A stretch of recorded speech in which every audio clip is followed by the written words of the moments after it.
Johnny Jett has always been the quiet heartbeat of Barnwood Builders, steady, humble, and endlessly genuine. His laughter comes softly, his movements slow and deliberate, like a man who's spent a lifetime learning that rushing ruins the work. Viewers around the world have watched him transform forgotten barns into architectural poetry, taking weathered wood once abandoned to time and turning it into something living again. There's a rhythm to how he works, a craftsman's dance with history, and his hands seem to understand that every beam and nail holds a story older than himself. He doesn't say much on camera, but when he does, his words stick. A simple line like, "If you respect the wood, it'll tell you what to do," carries more weight than a scripted monologue ever could. There's a wisdom in his silence, the kind that comes only from decades of trial, error, and faith. His crew members often call him the soul of the show, not because he seeks attention, but because he gives the work and the people around him meaning.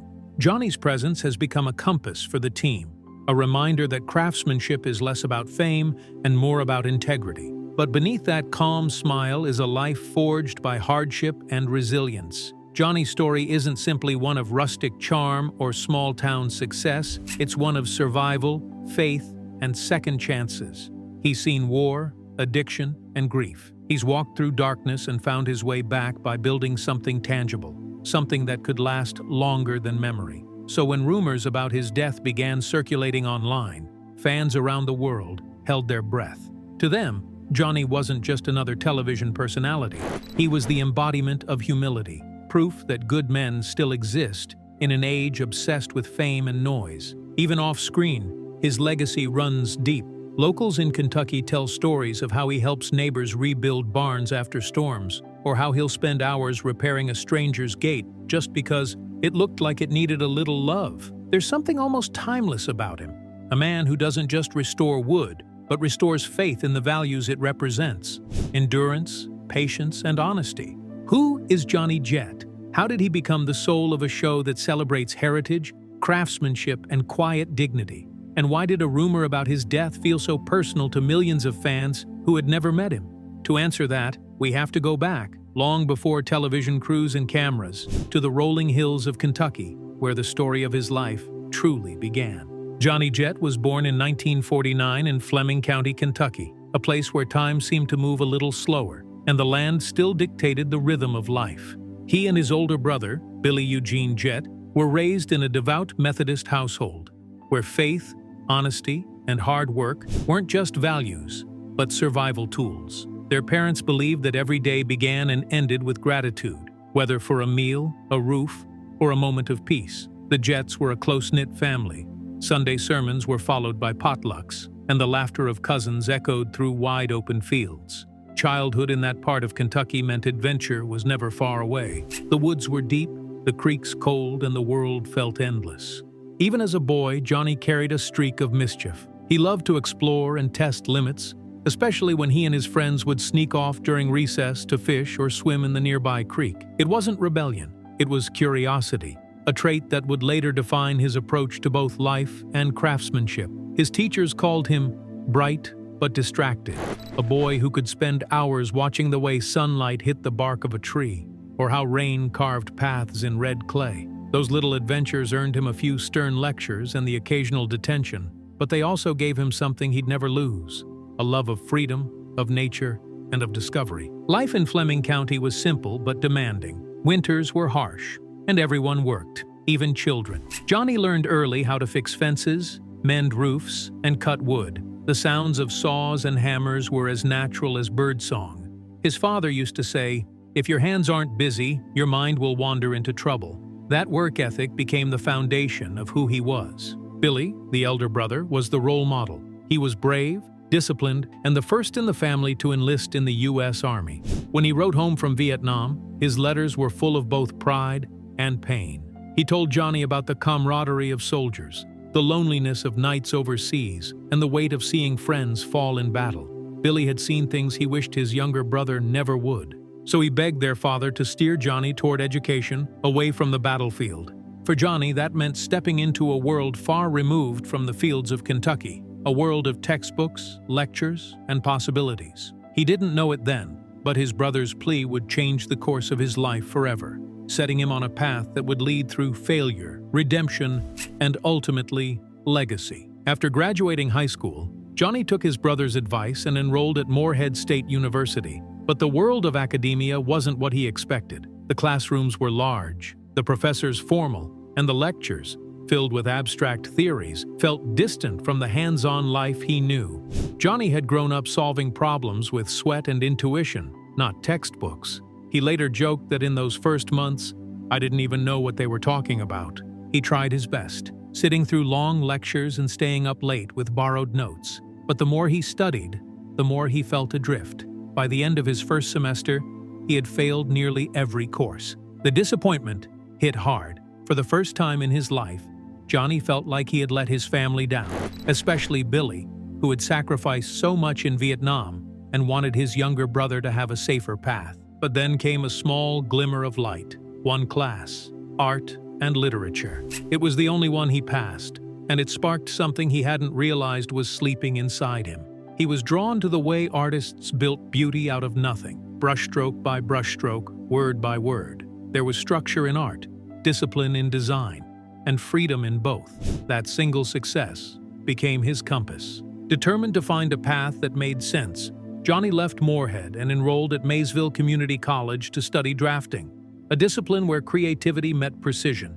He took to it instantly. Drafting required focus, patience, and an eye for balance, the same traits that would one day define his craftsmanship on Barnwood Builders. He learned to see the world as lines, dimensions, and measurements, a puzzle that could be solved with enough care and calculation. When he landed a position at Cincinnati Milling Company, it felt like a victory. For the first time, he was earning a paycheck doing something he was good at. He worked on detailed technical drawings for machine components, and though the job was repetitive, it gave him pride. It taught him the value of precision and the quiet art of patience, lessons that would follow him his entire life. For a while, things seemed steady. He had found direction and purpose. But in 1969, a new kind of letter arrived, a draft notice that would upend everything. The Vietnam War, the one Billy had tried to protect him from, had come calling. Johnny's future, once defined by ink and paper, was about to be rewritten in dust and gunpowder. The moment Johnny arrived at Fort Dix, New Jersey, his world transformed. Gone were the measured lines of drafting paper and the hum of machinery. Now there was shouting, boots striking asphalt, and the metallic scent of sweat and gun oil. The once quiet draftsman was now a soldier, one face among hundreds, moving to the rhythm of orders. Yet, even here, fate had a strange mercy. During aptitude testing, his technical skills were noticed. Instead of being sent straight to the front lines, Johnny was assigned to an engineering unit. For the first few months, he worked behind a drafting board again, drawing bridges, bunkers, and base layouts for the U.S. Army. He joked later that he went to war only to end up doing the same job he'd been trained for, but the comfort was temporary. By 1971, the Army sent him to Vietnam. The noise of war was unlike anything he had imagined. Helicopters thudding overhead, jungle heat pressing down, and the uneasy silence between bursts of gunfire. Johnny's unit moved constantly, building and surveying in dangerous zones. Even if he didn't carry a rifle every day, he was never far from danger. The whine of bullets was a sound you never forgot. It was there, in the chaos, that Johnny encountered something far deadlier than combat, the creeping numbness of addiction. Drugs were everywhere in Vietnam, a way for young men to quiet the fear that followed them like a shadow. Marijuana and heroin were cheap, easy to find, and devastatingly effective at dulling the mind. What began as a way to cope soon took hold of him completely. He was young, terrified, and trying to survive. When he finally came home, Kentucky felt both familiar and foreign. He carried more than a duffel bag. He carried invisible scars. The war had changed him. He struggled to readjust, haunted by guilt and restlessness. His father saw the pain in him before he even spoke. Without judgment, he offered Johnny a job at the family's water company. That offer wasn't just work, it was grace. Back home, the rhythm of physical labor began to heal him. Digging trenches, repairing lines, and sweating under the southern sun grounded him again. He wasn't fully free, not yet, but the soil of home began to reclaim what war had taken. It was here, amid the dirt and water, that Johnny began his long climb back toward himself. The years after Vietnam were quiet, but they were also some of the most important of Johnny Jett's life. Working for his father at the family's water company gave him something the war had taken: structure. Every day began with a routine. Every project ended with visible results. It was a far cry from the chaos of Vietnam, and in that steady rhythm, Johnny found the beginnings of peace. Faith became his cornerstone. He often said later that God didn't make him an addict, but he used that weakness to teach him compassion and humility. When the urges came, and they came often, Johnny turned to prayer, work, and the land. There was something healing in honest labor, something divine in the act of building and fixing. Slowly, he began to open up about his struggles. Instead of hiding from his past, he shared it. He spoke at small churches, community meetings, and rehabilitation centers, often standing in front of strangers and saying, "If I can come back from it, you can too." His testimony wasn't polished or rehearsed, it was raw, and that made it powerful. People listened because Johnny didn't preach. He simply told the truth. Meanwhile, his brother Billy had found his own calling, restoring old cabins and barns. Watching Billy work stirred something inside Johnny. He saw the same patience and focus in carpentry that he once found in drafting. There was poetry in the process, taking something broken and giving it new life. Then tragedy struck in 1995. Billy passed away unexpectedly, leaving behind an unfinished cabin. The grief hit Johnny harder than anything before, but rather than crumble, he turned his pain into action. Together with his best friend, Sherman Thompson, he finished the cabin in Billy's honor. Each log they raised felt like an act of prayer. Each hammer strike a promise kept. When the cabin stood complete, Johnny didn't see it as just a structure. He saw it as a resurrection. His brother's spirit lived on in the timber, in the craftsmanship, in the love that went into every detail. That experience lit a spark that would define the rest of Johnny's life. The realization that restoration wasn't just about buildings, it was about the soul. After finishing Billy's final project, Johnny realized something profound. His brother's legacy didn't end with death. It lived in every beam of that cabin, in every corner of craftsmanship they had once shared. He could almost hear Billy's voice in the creak of old wood, in the way the wind moved through the open rafters. That moment became the turning point of his life, the place where grief transformed into purpose. From that day forward, Johnny decided to dedicate his life to preserving the soul of America's oldest structures,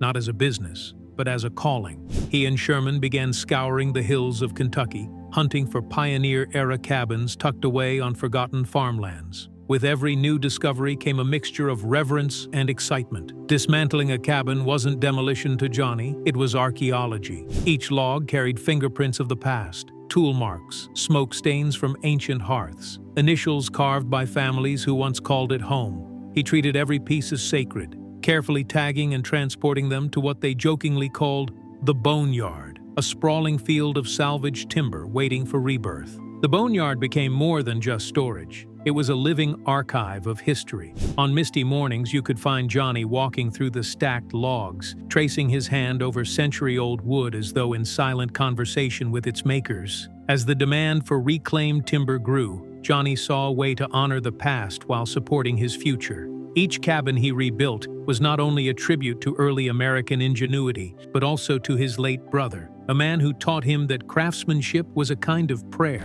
Johnny's work developed a rhythm that bordered on meditation. The smell of sawdust, the weight of a hammer, the way the light hit aged pine at sunset, these became his language of faith. He often said he felt closest to God when he was surrounded by old wood and open skies. In those quiet Kentucky hills, amid the echoes of his brother's laughter and the hum of cicadas, a legacy was reborn. One nail, one log, one memory at a time. In the summer of 1996, fate arrived in the form of a stranger named Mark Bowe, a young West Virginian with an easy smile and a dream he hadn't yet defined. Johnny was sitting on his porch in Fleming County, a paintbrush in hand, enjoying the kind of lazy afternoon that makes you forget about time. When Bowe pulled up in his pickup, the two men sized each other up in that unspoken way craftsmen do. "You're the guy who can find me some cabins," Mark said, half hopeful, half confident. Johnny squinted into the sunlight and fired back with that signature dry wit. "Funny thing, I'm thinking about getting out of that business." That exchange sparked a friendship that would alter both their lives. With Sherman's help, Johnny introduced Mark to the hidden world of reclaimed cabins,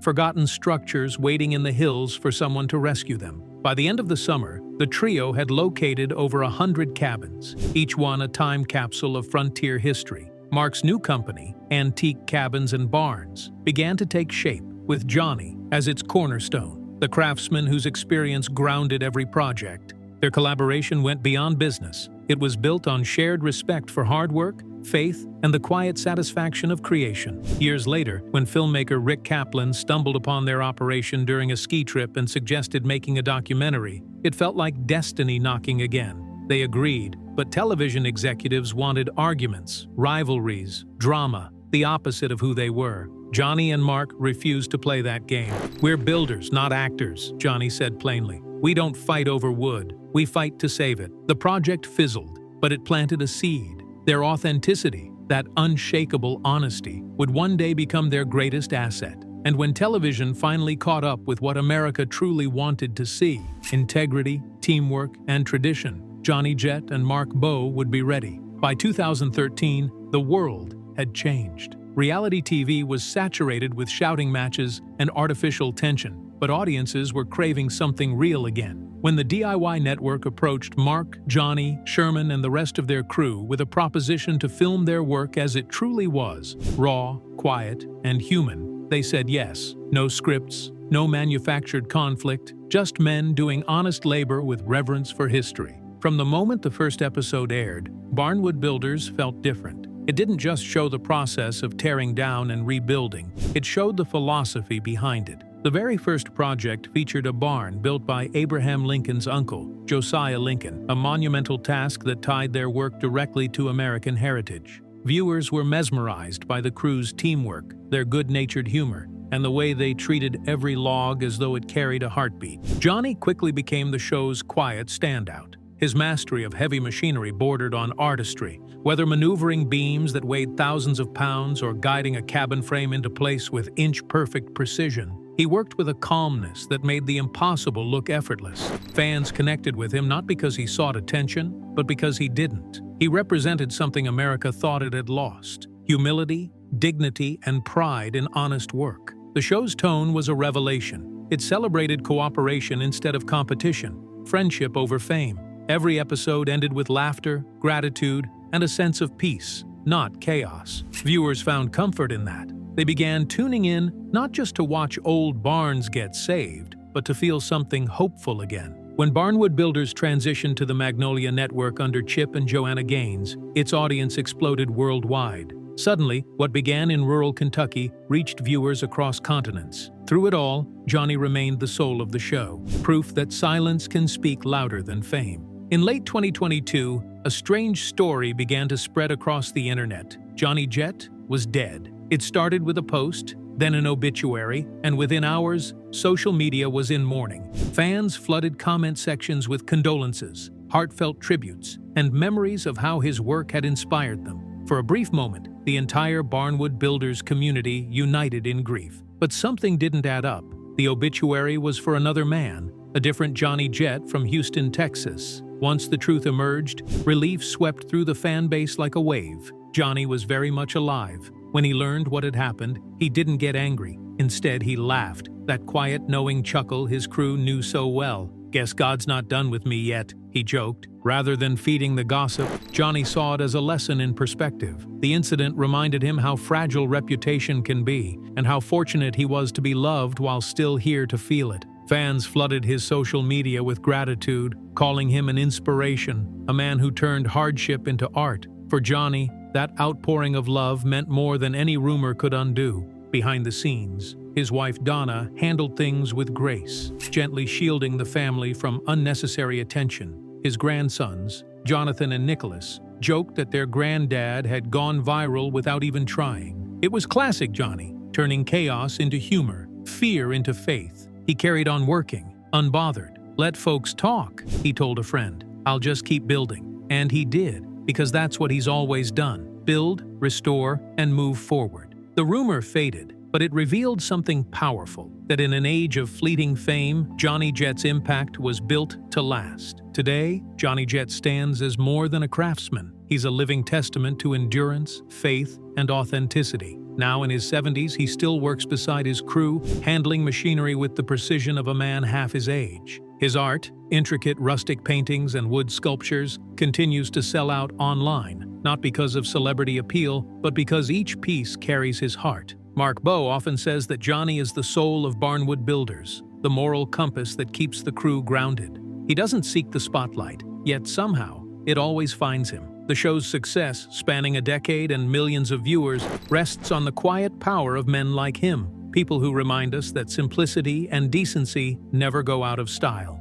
Johnny's journey is a parable. He's walked through war, addiction, loss, and false rumors. Yet every time, he rebuilt himself stronger than before. His life mirrors the barns he restores, weathered, scarred, yet still standing. Through his work, he's preserved not just timber and history, but the idea that perseverance can turn pain into purpose. Outside of filming, Johnny spends his days between his workshop and his home in Kentucky with Donna, surrounded by family and faith. He still visits the boneyard, still feels that pull to rescue the forgotten. Each salvaged log is another heartbeat in a story still being written. When asked what keeps him going after all these years, Johnny smiles and shrugs. "I just love what I do," he says. And that's the secret. Love. It's in every nail, every brushstroke, every quiet moment between takes. If Johnny Jett's story inspired you, share it. Because every barn he saves, every laugh he shares, reminds us that real craftsmanship doesn't just build homes, it builds hope.